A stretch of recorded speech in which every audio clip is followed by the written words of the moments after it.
This First Alert weather update is brought to you by Mid-Michigan Metal Sales. Good Saturday afternoon, everyone. Meteorologist Stone Schaefer here, taking a look at our temperatures. If you've been outside today, it's been on the cooler side, and we see that here in our hour-by-hour temperature.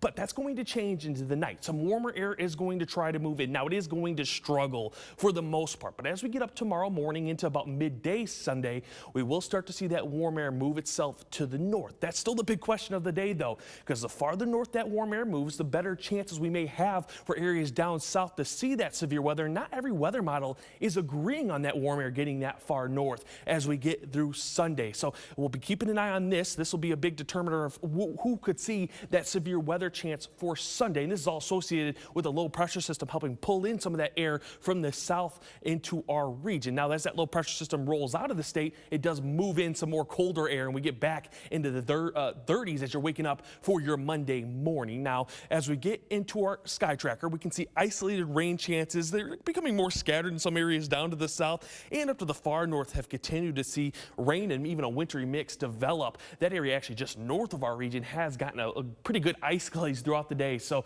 something we have to keep an eye on. Obviously, if you're going to travel, you may come across some icy spots there to the far north, but otherwise we're just going to see wet roads across the state. Now, the SPC did update our severe weather outlook for today, and that was a little bit of a shift to the south for right around 4 p.m. to 11 p.m. for this severe weather, that they still kept that marginal risk for areas up to the north, but still shifting things a little bit farther south. Now, threats right now for this severe weather event for tomorrow do look to be winds up to about 60 miles per hour with a higher chance up down to the south. You're looking at hail up to about an inch in diameter, and there still is a very small isolated tornado risk. As for counties down to the far south, Shiawassee, Genesee County, just a quick spin up could be possible, very weak, but something obviously that could sort of wake us up as we're getting up tomorrow afternoon. Hour by hour does have that rain chance continuing through the rest of our Saturday night into your Sunday morning, maybe more consistent right around midnight, especially in areas down to the south.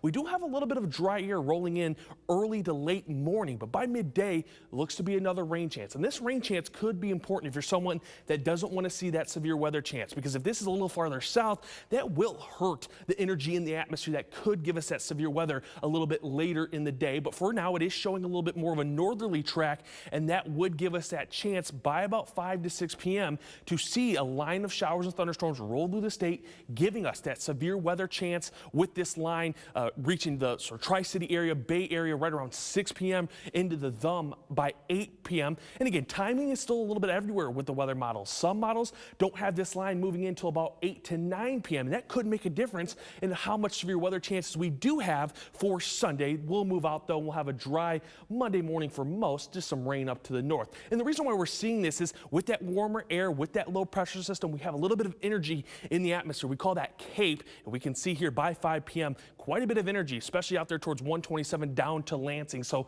that will really be when we have to keep an eye on to see if those storms are rolling through that area of energy for our Sunday. Again, some models have this farther south, and that could end up helping us as we get through Sunday. 7-day forecast after this weekend does have 40s and 30s for Monday and Tuesday. We're getting back to the 50s Wednesday, but it does appear we'll have another chance of showers and thunderstorms that hang around into Thursday morning, and then a little bit drier with those 50s for the end of next week. Stay with WNEM TV5 on air, on the go, and online for more news and weather updates.